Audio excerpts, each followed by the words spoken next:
Ladies and gentlemen, welcome to Room for Discussion. Today, during this first interview of 2018, we are discussing Universal Basic Income, UBI in short. It's the idea that a government would give its entire population a high enough monthly grant to lift everyone out of poverty. Is this the solution to all our economic problems, or is it simply an empty dream of paradise? Today, we are joined by Rutger Bregman. He is the author of Utopia for Realists and writer at The Correspondent. He has been a predominant player in putting UBI in the spotlight on the world stage. We are also joined by Hilmar Schneider, CEO of ISA, an Institute for Labor Economics. He has publicly criticized UBI from a labor economics perspective. Throughout this interview, you, the audience, will have the opportunity to ask questions. Leonard, right there, is standing with the mic, and he will rush your way once the opportunity presents itself. With these two UBI experts on the bench today, we expect a spectacular start of the new year. So please give a warm welcome to Hilmar Schneider and Rutger Bregman.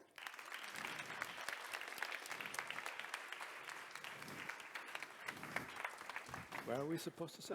Where you desire, Mr. Schneider. Welcome, both of you. Thanks. Mr. Bregman, in April last year, you gave a TED Talk on UBI. You devoted an entire book on this subject. And also do you write about it intensively in The Correspondent. What was the moment that you really started to believe UBI is such a great idea? Well, you know, I first wrote about basic income in October 2013. So that's now 4 years ago. And back then it was a completely forgotten idea. I tried to explain the idea to my colleagues, and many people thought, like basic income, basisinkomen in Dutch, many people thought that I was talking about the basic income of the bankers on top of which they receive all their bonuses. You know, that was also the main way that the concept was used in the newspapers. Yeah. And now, just 4 years later, the idea is everywhere. You know, it has become quite mainstream. So that has been a pretty crazy experience for me. Yeah, I can imagine. You, Mr. Schneider, are a very strong opponent of universal basic income. What made you so interested in this topic that you devoted part of your research work to it? Well, our institute is committed to do policy-relevant research. And this is only natural that we are confronted with this kind of topics frequently. In Germany, where our institute is located, it was actually the case that I think it was in 2007 or 2008, when one of the prime minister of one of the Länder made a proposal to introduce a UBI in Germany. And that gave a big debate in Germany at the time. And we have at our institute a simulation model that allows us to assess what would be the potential outcome of an introduction of such a concept. And so we were commanded to do a study on this, and this is where it started for myself. And from then on, that has been a continuous kind of request. Yeah. By the way, also the Council of Economic Advisors in Germany also wrote something on this in that period of time, 2008 or 2009. And how close would you then say that Germany, your residence country, at this moment is to implementing a universal basic income? You've seen Mein Grundeinkommen, for example. Yeah. Small. Mein Grundeinkommen.de is an interesting website, if you know this, if you have the chance to get across it. Mein Grundeinkommen.de is basically a lottery. And it's very popular.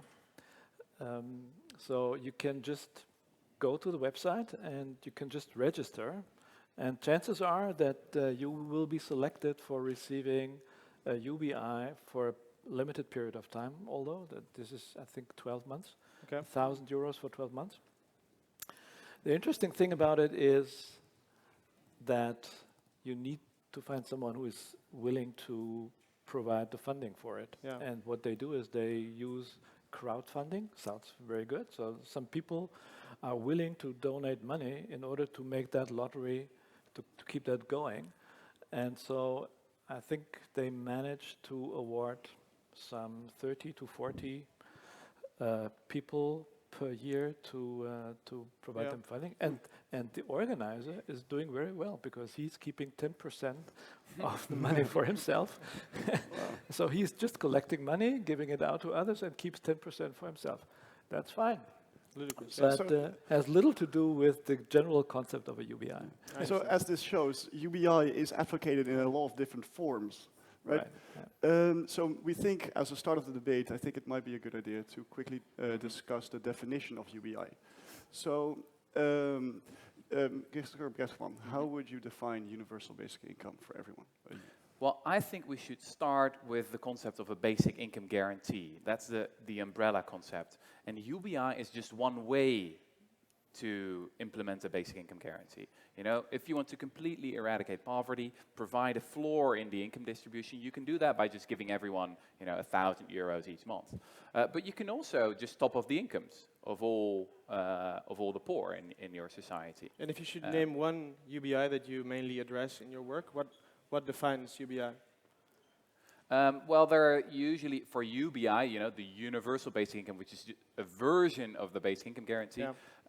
People say usually that it has three components. So it's individual, it's universal, so everyone gets it, and it's unconditional. And you can experiment with all three of these components. Personally, I'm most interested in what happens if you give people money unconditionally. There are other people who say, well, no, the universal part is most important. Other people say, no, the individual part is most important. So, in essence, I think the whole basic income debate is about a direction of thought. You know, there's not one single idea. There are maybe 1,000 ideas around it. Okay, so when we would implement this in the government, will we then give up our current welfare system? So will we lose child support or social housing?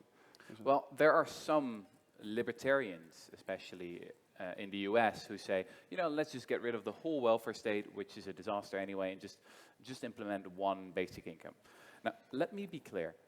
I think that would be an absolute disaster.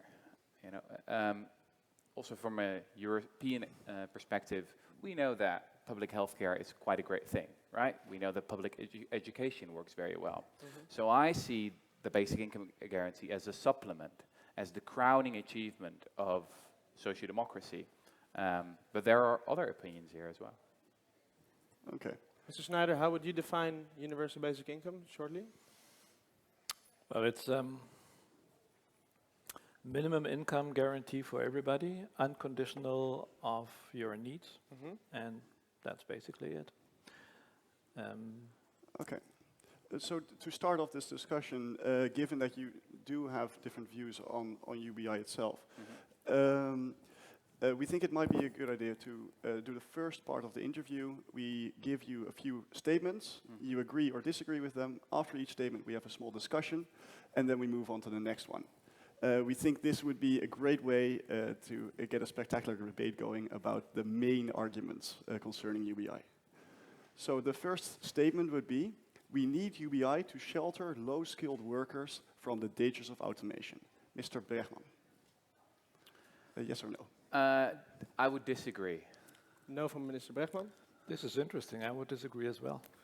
Okay, Mr. Schneider, you disagree, but at the Center for European Economic Research, they predicted that in 2030 we would have a 26% job loss for the poorest quarter of our society. Why do you think that automation is not an imminent threat? These are two questions now. I mean, what you're referring to is a study which is addressing gross effects. It does not at all mean that those people that you are talking about would lose their material existence. It's just about losing the jobs that they currently have. That doesn't mean that there would not be other jobs that they could have. So where would the jobs go that are lost by automation? That's something that's going on since mankind exists. And there's no reason to assume why structural change would change directions in the future. I mean, it has always been the case that existing occupations, existing ways of how to make your living, got destroyed by machines, by automation, and got replaced by something else. So if it were true that technical progress is destroying our existence, we would not be able to live anymore, because that has been started long ago. And this is not the argument for justifying something. And on top of it, if a universal basic income would be introduced, it would, of course, be most beneficial for the poorest, that's for sure. And the problem for them would then be that if they would still try to make some money on top of it by working, it would be very difficult for them to find jobs, because the universal basic income makes especially cheap labor very expensive. Yeah, we will come later to that in the disruptions in the labor market. But just to go back to the discussion, because let's say jobs don't disappear on the aggregate level, we still see a very downward pressure on wages since the 1970s. So, and which is partly caused by machine competition for labor, of course. So, don't you in that case say that we do need a supplement for these low earnings in the future? Well, the question then is, why do we have to shoot with heavy artillery on a problem which is very, let's say, narrow? There are poor people for whatever reasons. It's not only low-skilled workers, it could also be lone mothers and all kinds of things, that there are many causes that may put you in a situation where you're not able to feed yourself and your children. But why wouldn't it be sufficient to have a basic income guarantee for those in need? Why do you have to extend this income guarantee to the whole population, just in order to protect those who are really in need? Okay, very clear. Mr. Bregman, in your column of 2016, you said that automation is the worst argument in favor for UBI. Why would you say that? Well, if you just look at the historical perspective, I completely agree. I mean, workers have been worrying about losing their jobs to machines for 200 years, and economists have said for 200 years, well, don't worry, there will be new jobs.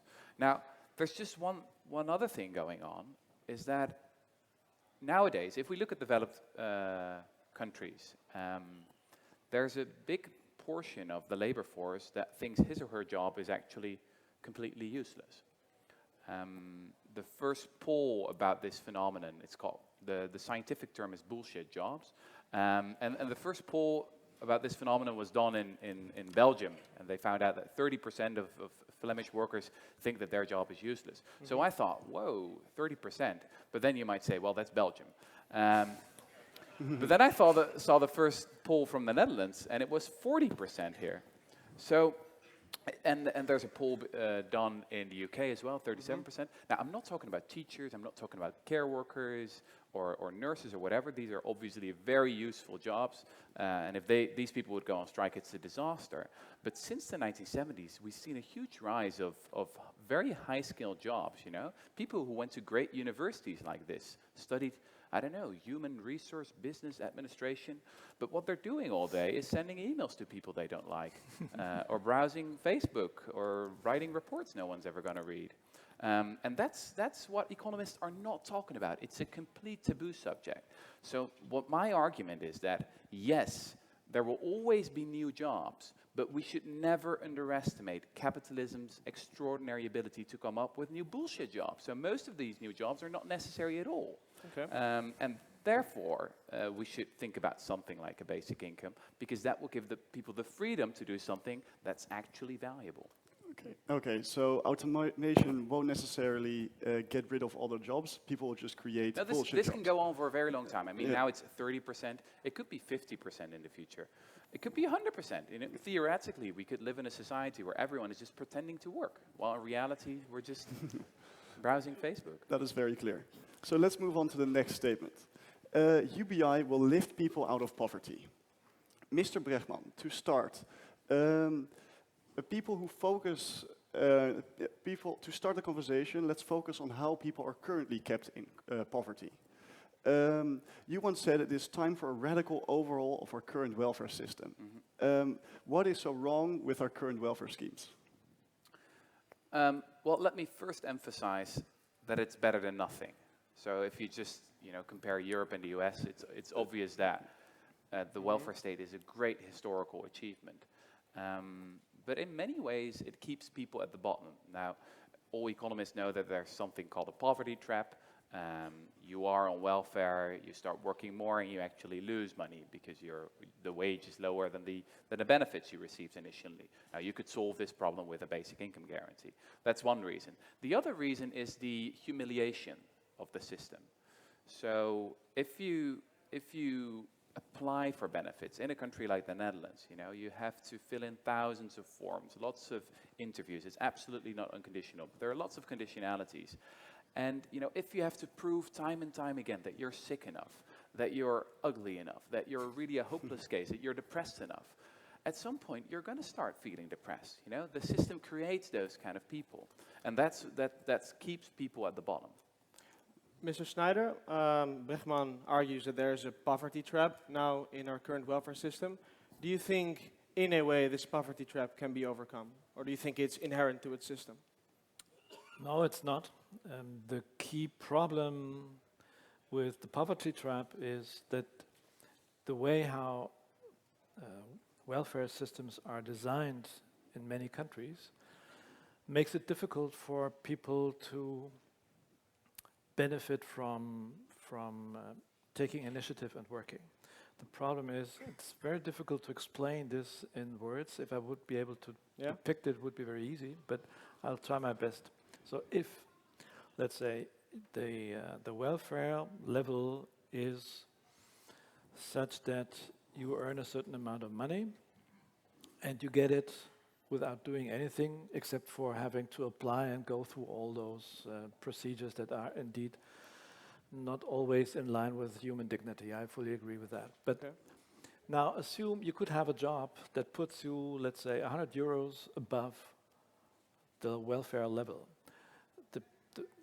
In order to achieve 100 euros on top what you already have, by having to exert 40 hours, not always enjoyable work per week, is a very bad deal.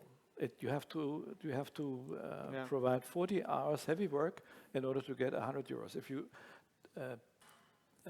turn that into marginal hourly wage, it's a very bad relationship. So that's discouraging. And so the only benefit you may have is that if you earn sufficiently enough money above the welfare level, then it starts paying off.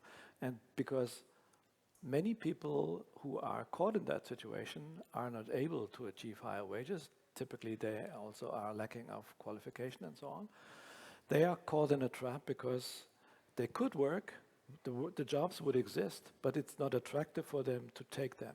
This is the poverty trap, and to overcome this, you could include or introduce a work requirement that comes with the level of welfare. So that means no matter whether you are in need or not, you have to work for the money that you receive. That would change the rationale totally.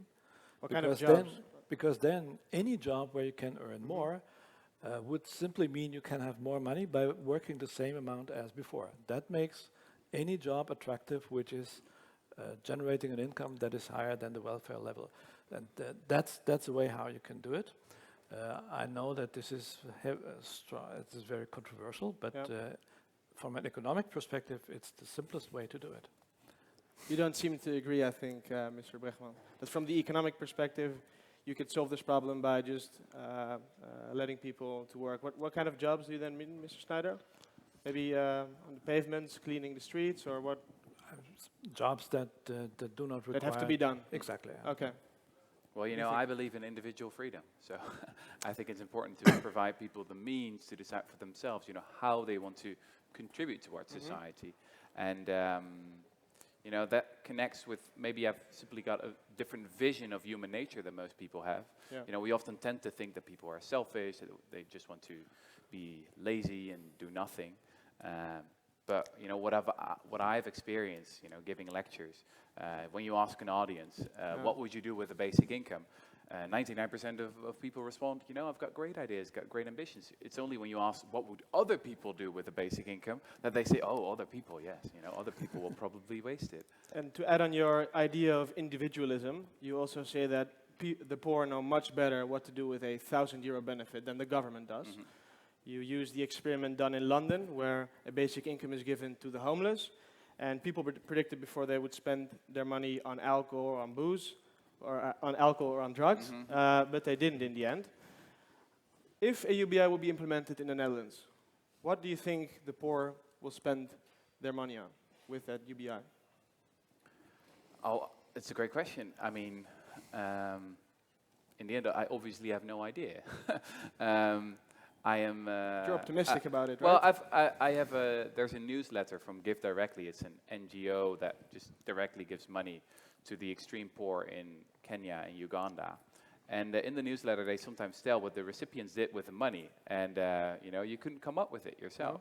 Okay. So a couple of months ago, they told about a guy who bought a chainsaw with the money he received, like, you know, to cut trees. Now, have you ever heard of an NGO that hands out chainsaws to the poor in Kenya? Obviously not. You know, you couldn't come up with it. I mean, we have no idea what people can come up with. The only thing that I believe is that they have a better idea than I do. And we've got an extraordinary amount of evidence that these cash transfers are not being wasted on tobacco or alcohol or drugs or whatever. Do you expect people to invest in their own education more, so that college, university participation rates will spike up, or? Maybe something like that. But I think that we often overestimate the importance of education. Okay. So in my book, I give the example of a big study into the effectiveness of financial literacy training. And it turns out that this often has no effect at all, or sometimes it even makes people, you know, make worse financial decisions. And the reason is very simple. You know, if you are poor, you have a lot of things on your mind. And then if you are suddenly obliged to listen to some person who thinks he knows better, you know, what's best for you, and it's going to make you financially literate, you know, that's just a pain in the ass. So often these courses, education is not the answer. We need to start with getting people out of poverty. Yeah. Mr. Schneider, when talking about education, you once said that because of a UBI, the poor will become less interested to invest in their own skills. Do you then think that given a basic income is provided, that the poor don't care too much about better job prospects? It's a fact that education still pays off. I mean, you are saying it's overestimated.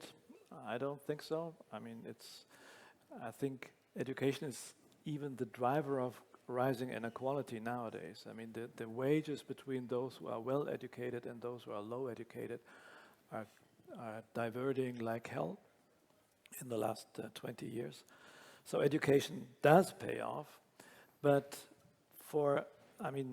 unfortunately, it's not like that anybody can achieve any educational degree that you want. Of course. There is still some kind of Depending on its own natural skills. distribution of abilities that is hard to overcome. You can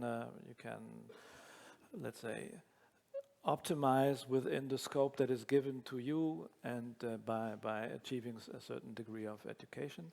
But in a situation where you basically cut down the potential payoff of education, then of course it doesn't become beneficial anymore to invest into education. For those people who would receive a generous level of basic income and who cannot increase their income much more above this level, why should they invest in education anymore?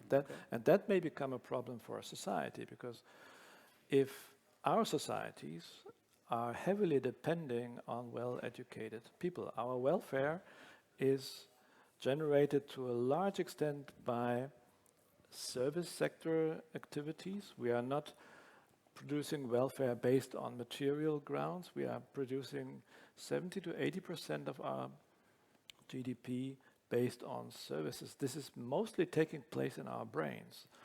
And what we are producing in our brains has a market value. And if you do not invest into this, then it has as a consequence that the welfare or the wealth of a nation is going down.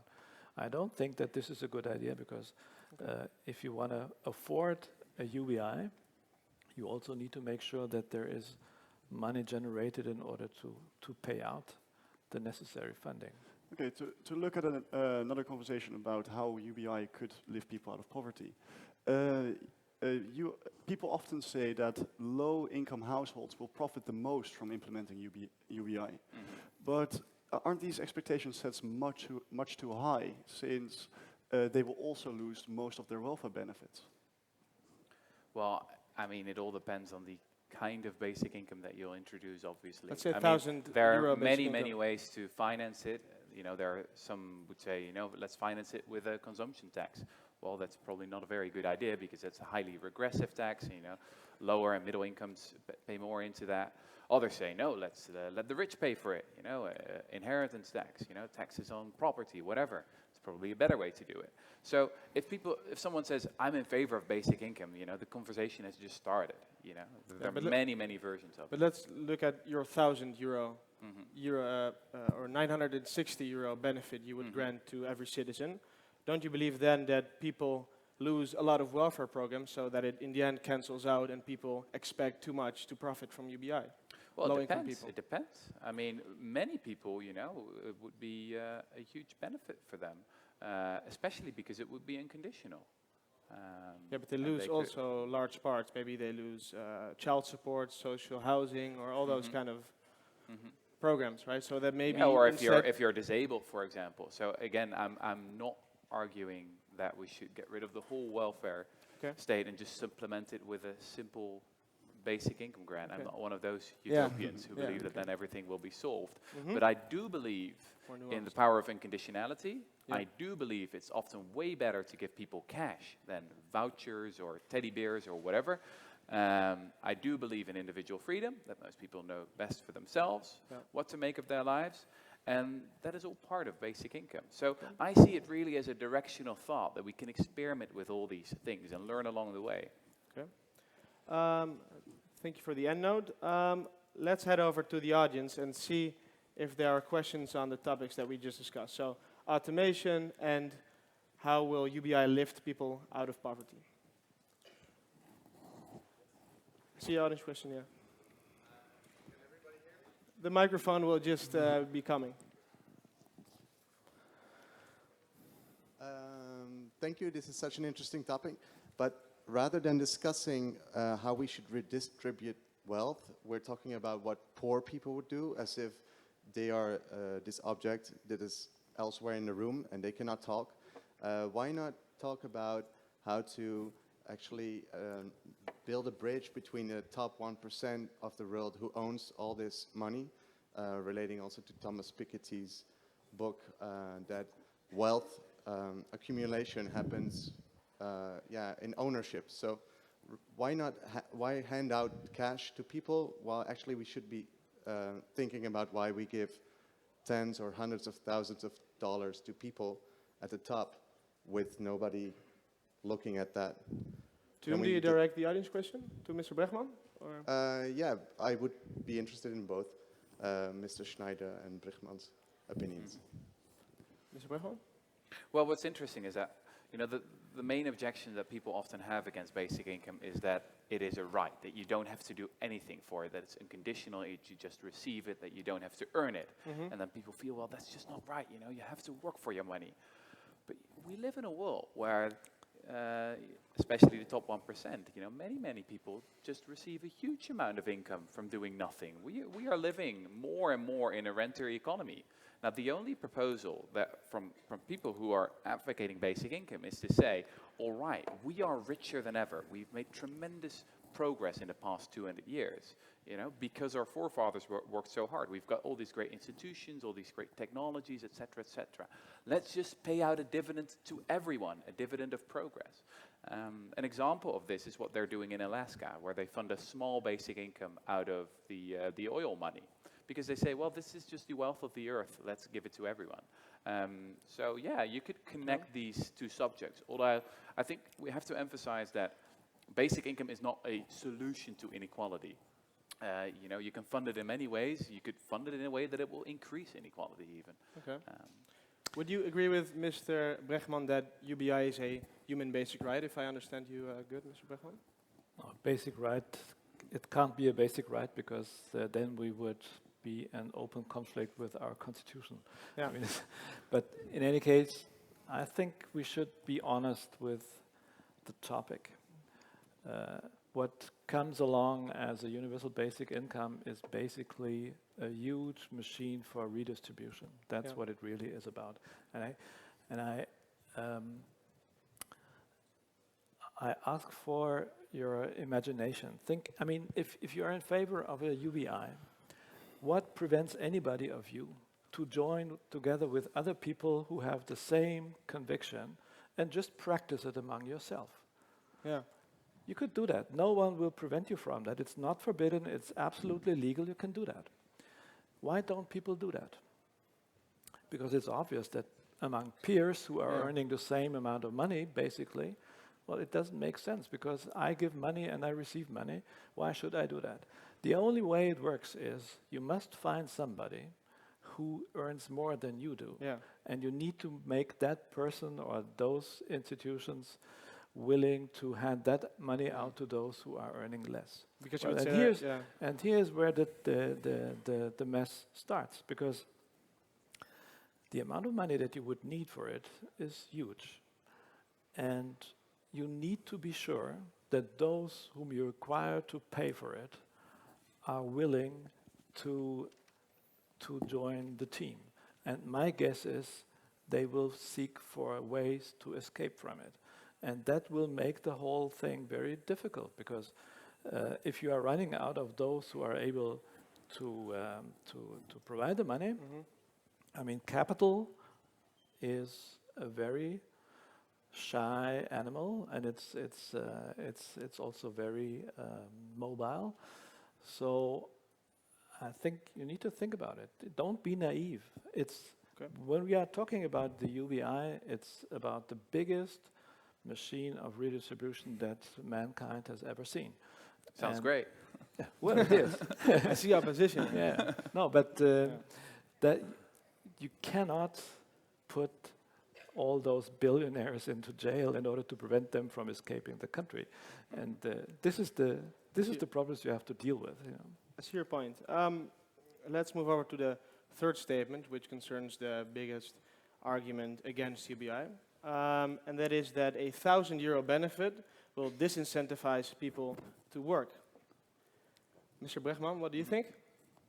Well, what I've tried to do in my book is... Yes or no, Mr. Bregman? No, and yes. No and yes. No okay. and yes. We will come to you in a second. Mr. Schneider, do you believe this is the case, that people will work less? It's likely to be so, because the... Okay, so then I maybe start with an experiment, because you say, yes, it will leave people less incentivized in the end.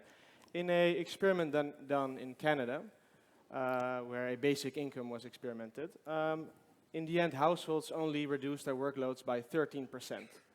Don't you believe that this experiment then is proof that people won't work less? Well, you are supposing that what you introduced was a UBI. In fact, it's not. All those experiments that exist are limited in time, and that changes your rationale totally. I mean, it's the same with mein Grundeinkommen.de. You receive a certain amount of money for 12 months. You know that there's a life afterwards.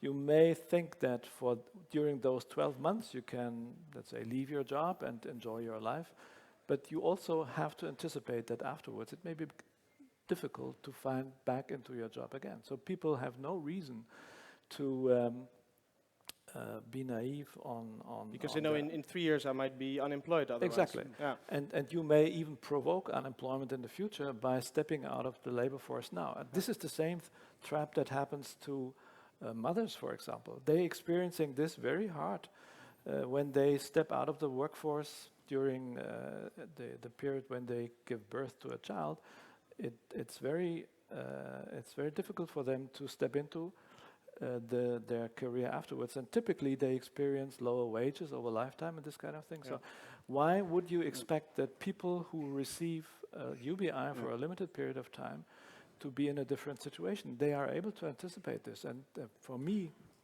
that fully explains why they behave as they behave. It would be different if you would know that now and forever I receive a UBI, and that's the only thing that would deliver valuable insights about what people do if they are receiving a UBI.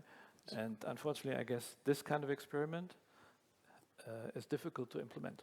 So are all experiments for UBI useless? Are they a waste of money? Basically, yes. I mean, the other thing, the other thing that is missing is all those experiments totally abstract from generation of the money. They are fed from outside. The money is coming from somewhere, and in order to make a UBI sustainable, you need to have a system that is able to distribute the UBI and to generate it at the same time. So And increase that has taxes, never been implemented in any experiment that I'm aware of. Mr. Bregman, you say that people will continue working, and you actually use these experiments often as an argument. But the limited time span, doesn't this completely break down the validity of these experiments? Oh, I completely agree that these are important reservations, but I disagree that we can't learn anything from these experiments. We know, for example, from the dolphin experiment that you mentioned in Canada, that healthcare costs went down by 8-9%. Well, that's a pretty significant effect. We know from the US experiments that kids performed much better in school. Domestic violence went down, mental health improved. These are all great and important effects. Yeah. And the other thing is that if, 4 years ago, if I would describe an experiment like that, to an audience like this, what would happen if for 4 years you would give out a basic income to 1,000 families? What would happen? Most people would have predicted, well, there will be a huge drop in work hours. Well, it didn't happen. So I agree that if you want to really know what basic income would do, you would have to do it for a longer period. This is what they're doing in Kenya right now, by the way, where a basic income experiment will last for 10, 12 years. But I disagree that we can't learn anything. Now, one more thing. We have done a sort of basic income experiment in the Netherlands with artists. So there used to be a regulation for artists that they would receive a basic income, which was almost unconditional. They only, had to prove that they were producing some piece of art now and then. We don't have that law anymore. And the problem is that these artists did not become lazy or anything, but they produced way too much art. Really? So municipalities are still debating what to do with the tens of thousands of pieces of art, all the sculptures, all the paintings. They have absolutely no idea what to do with it. And that's why they abolished the law. It was just an explosion of creativity. Okay. But who is cleaning the toilets then? When you do something like that. Yeah. Well, this is maybe the most important effect of a basic income. It's why I like the idea the most. If you would introduce a basic income guarantee, it will give much more bargaining power to people who are cleaning the toilets, fully agree. who are the garbage collectors, the teachers, the care workers. Because they can always say, I can stop doing my job. I fully agree. So what will happen is that their wages will go up. Exactly. I think if we introduce a basic income guarantee, then the wages will much better reflect the social value of different jobs. Yeah, If you're one of those jobs that you're just writing reports no one's ever going to read, no one cares if you go on strike. So you won't get any additional bargaining power. This is the most important effect of a basic income, and you won't see it in any of the experiments because it's a macro effect. I fully agree it would happen, but the fallacy is it would also increase consumer prices. And this is just eating up the gain that you have by the nominal amount of money that you receive. All of a sudden, you will see that all those things that you are consuming now at decent prices will become unaffordable. And then what's the use of a basic minimum income then anymore? Yeah, but if we talk about the incentives again, if real wages increase, people again want to do the jobs because they get paid better. Didn't this market force, the real wage increase, make people more incentivized so that employment goes back to normal levels? Well, there are also people who are now consuming those things. And for them, it would at least become very difficult because most of what you are used to receive at certain prices would become unaffordable, and you would have to do it yourself. Cleaning your house, cooking, and all this kind of thing, you would have to do by yourself. And you would not generate or create jobs for those whose prices now increase. It would just, at the same time, lead to a decline of demand for those services. I'm not sure whether that would pay off for anybody at the end. Do we then have to do those jobs ourselves, do you think? Or Exactly, that's what happens. But that's the great thing, right? We have to do No, it's actually not. useful work. Now there's 30-40% of the workforce doing useless work, and with the introduction of basic income, we can't pay for those cleaners of the toilet anymore. We suddenly have to cook ourselves. Yeah. And oh wow, now we have to do something that's actually useful. I think that's the whole point of a basic income. but I okay, but I cannot substitute a work that a plumber does, for example, right? Do some jobs that are low paid are actually very useful, and Yeah, they can but do themselves. this is why people who are highly educated are often afraid of basic income. Because what could happen is that suddenly the cleaners start earning more than the professors.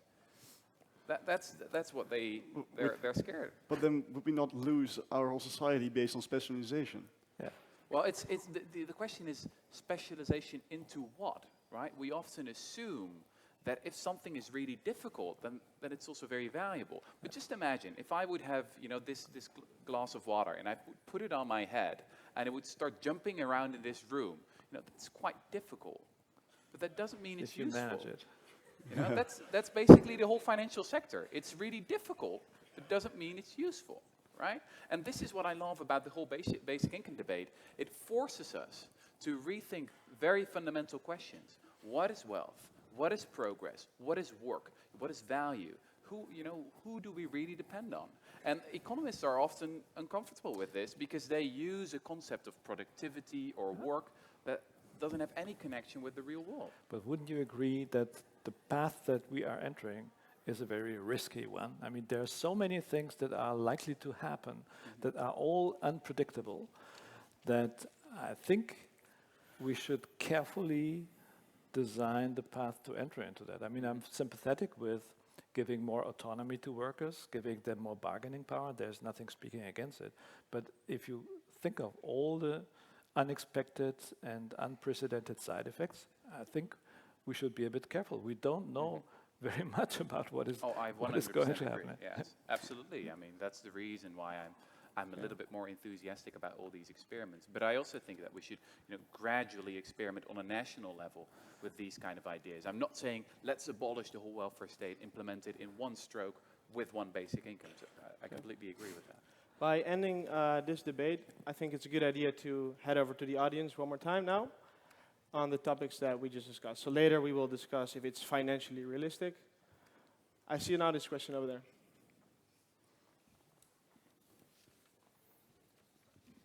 You have to hold it? Okay. It's a very interesting conversation. I'm really enjoying this. How can UBI be beneficial or be framed as beneficial in a convincing way to members of more affluent, more powerful communities? I think that's my question.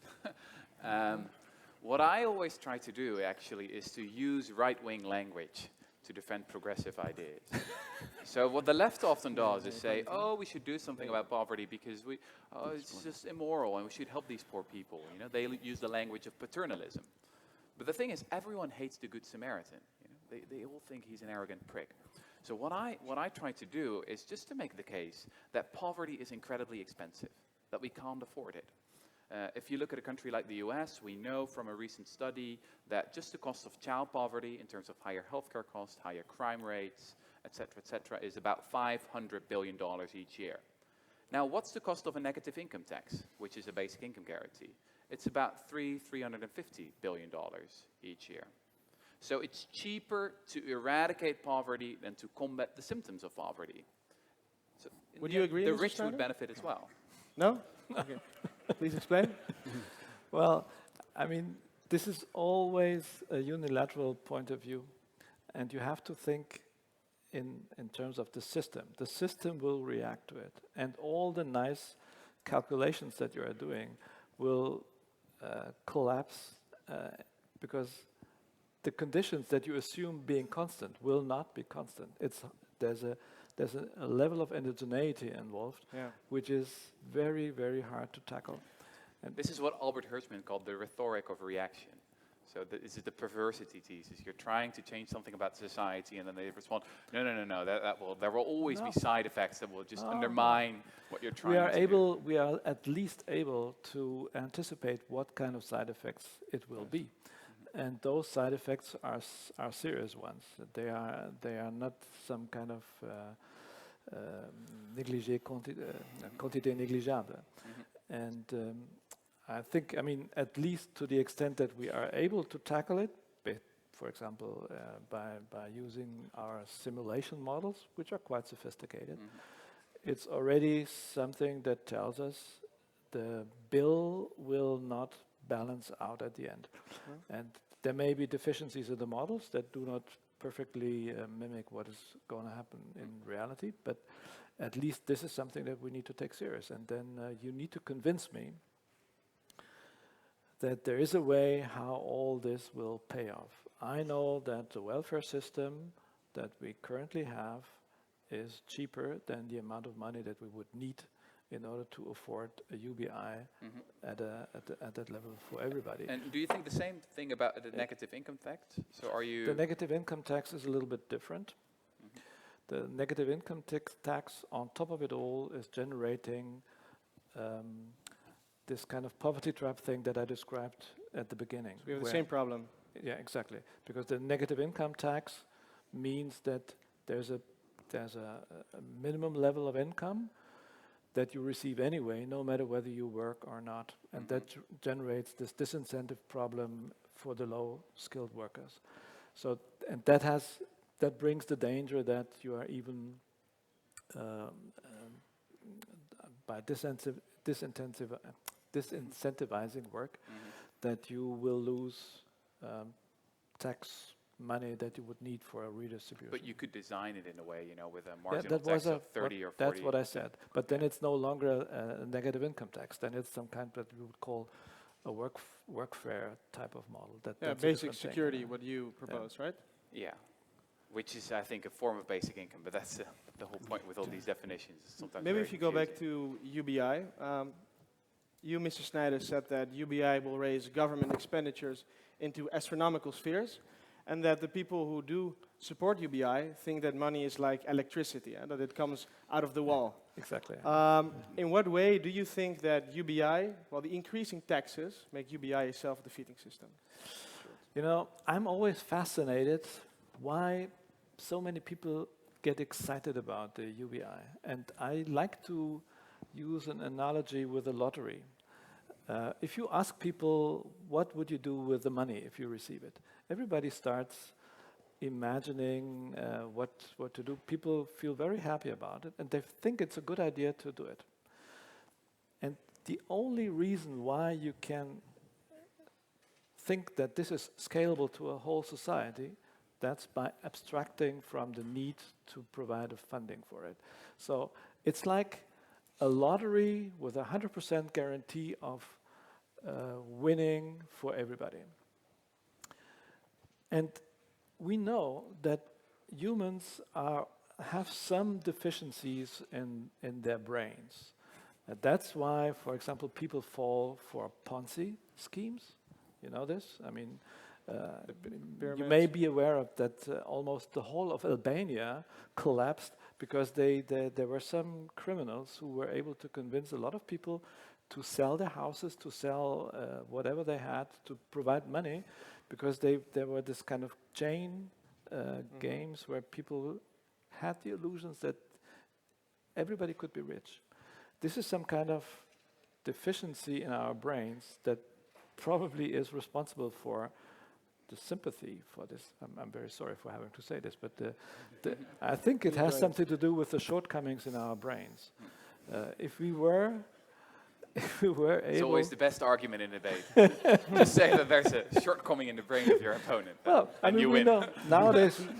Luckily, your brain functions perfectly.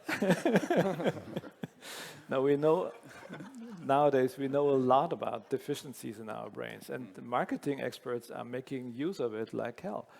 I mean, this is, we cannot ignore it. And I mean, I try to be as rational as possible.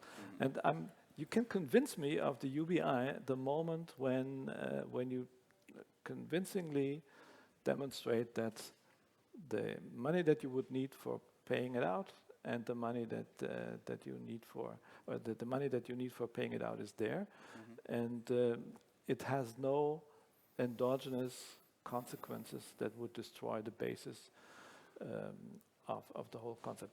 In short, if you convince me that it's sustainable, I'm with you, and then I will turn immediately into the hottest propagator of the UBI that you can think of.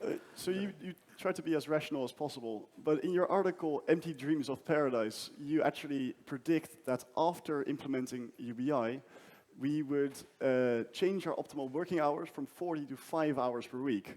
That's in the. This seems very extreme. Yeah, but that was just an example. I wanted to show how economists try to analyze this, and it's the what you said before, the minimum, marginal benefit. No, the counterpart of workfare.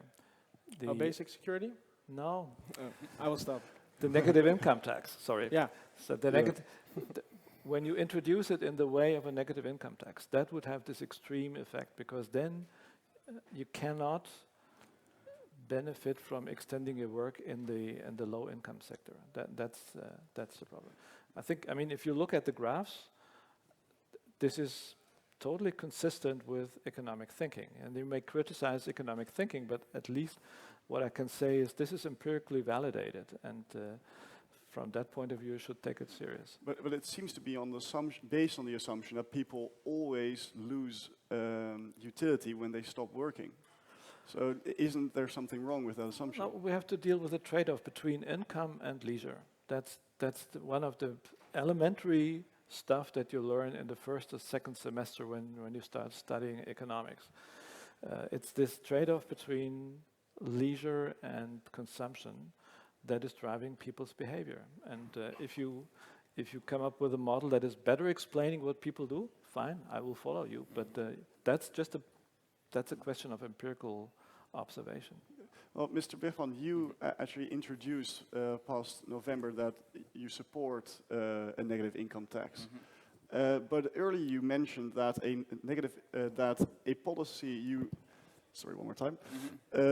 You quote Richard Titmuss earlier, yes. that a policy for the poor is poor policy. Yeah. Don't you think a negative income tax is a policy for the poor? Well, this is obviously one of the strongest arguments in favor of making it a universal basic income. Just as we have universal healthcare or universal access to quality public education, the idea is that if you give it to everyone, then it will have, a bigger legitimacy for everyone, and everyone's willing to pay into it. And there's quite some research that shows that welfare states that are more universal are more sustainable in the long run and are more effective even at reducing poverty, even though they use heavy artillery to shoot at a relatively small problem. Now, the thing I believe with universal basic income and the negative income tax is that there are some practical problems, and the Professor Bas Jacobs convinced me that the practical problems with the universal basic income are, especially in the short run, too big. Because you'd have to increase marginal tax rates too much. So I'm not saying average tax rates, but marginal tax rates too much, People will work which less, will right? disincentivize work. Now, this is a different effect than making the basic income unconditional. It's a different effect, but still an important effect. And I think it's also important to emphasize here that financially, if you look at the net cost of a negative income tax versus a universal basic income, they're equivalent. It's the same. It's the same amount of redistribution that's going on. With the universal basic income, it sounds very expensive, spending hundreds of billions of euros or dollars to give everyone a basic income. But many people will receive a basic income and pay the same amount in additional taxes. So that's a very misleading way to portray the cost, and that's happening all the time in the newspapers. People say, oh, it's too expensive, it's because this and that many billions of dollars, we can't pay for it. But if you look at the net cost, that's often way less. So this is also why I believe that politically, it's easier to defend a negative income tax, even though it's very, very similar to a In the end, universal basic it's the income. same, you think. And this is the funny thing that happened. Yeah. People said to me, oh, you changed your mind. You're advocating a very different idea now. I think it's pretty much the same. But, you know, if people now say, oh, Rutger changed his mind and now he sounds very reasonable, then that's all right with me, you know. But the biggest difference is that because of a negative income tax, taxes wouldn't have to increase by a large amount. Exactly. And by UBI, it would have been the case. So it's a, Yes. that's a big difference, don't you Yes. think? That And is. it's means tested. Yes, but it phases out. So Yeah. what you try to do is to design it in a way that work will always pay. That's the idea. Yeah, and that also says that people won't work less, because if people work less because of higher marginal taxes, the system becomes self-defeating, doesn't it? Because no one can pay for it anymore, because there will be less production in the economy. Exactly. Even though I must emphasize that I initially became interested in basic income because I was looking for a way to get people to work less. Because working less is the solution to pretty much everything, you know? What do you think about stress or climate change or inequality? There's so many social problems that we would solve with just working a little bit less. Should we work So I was less? really disappointed initially when I saw these results from these experiments and I thought, shit, people don't work less. Should we all work less, Mr. Schneider?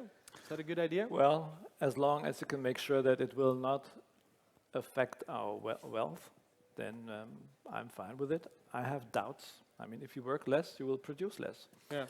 And if you Produce less bullshit. That's great. But our society, well, but that's yeah. you know, this is an interesting point. You are labeling it bullshit, but this is a very subjective perception. I mean, who are you? Who am I to judge whether what somebody is doing is bullshit or not?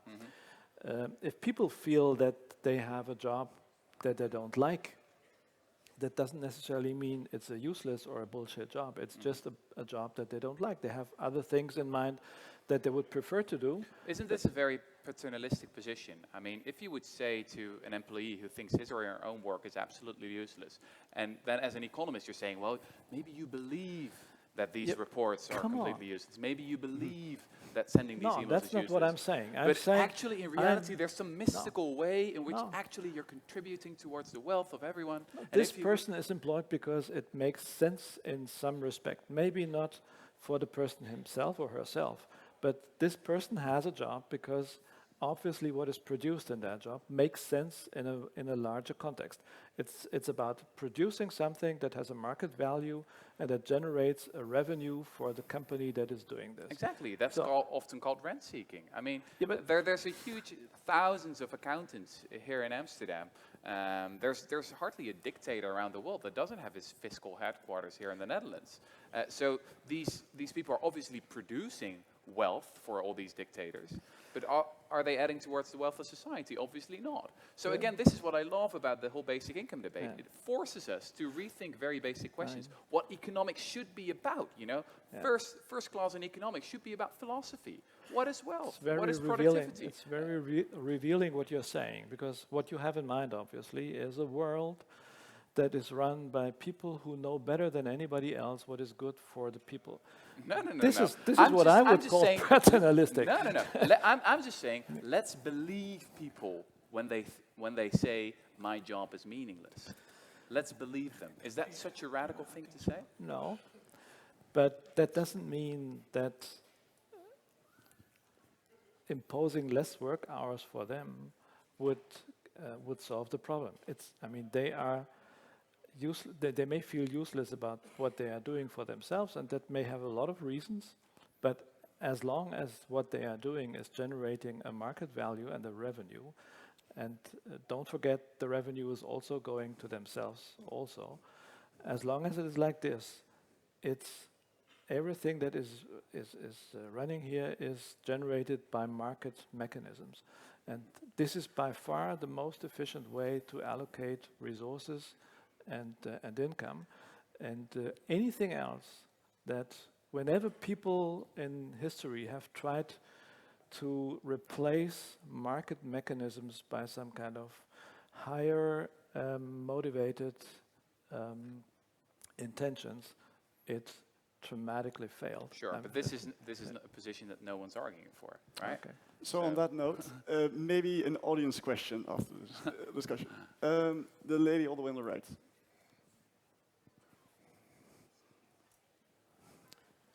I have two questions now. My first question is, what do you think if you lower the average hours of the working week, not from 40 to 36, but like we all debated in the 80s, to 28 or maximum 32, in order to redivide the available work between men and women? And in Holland, it's still a very poor redivision, because men have most of the jobs still, and women work very much part-time. If the work week as such would be defined at an average of 28 hours a week, then you could redivide the work that is necessary amongst all people if they would receive a universal basic income. And my second question is, what you're just talking about, a lot of jobs of quite a lot of people is to control other people and to push other people in order to accept productive work. If the social welfare institutions have to control the people who are on welfare, and if they would have a basic income, you could redefine the jobs of the people that work in the social welfare by making them do what they originally wanted to do, to be social workers, to assist these people to find jobs instead of to control them. Do you understand? Maybe you understand the question? Could you bring it to a small...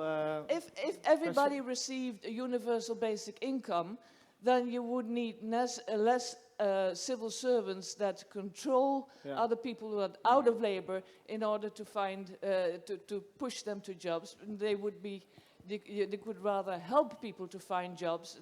There would be less need of control, and that would make the work for the social worker more positively productive than negatively controlling.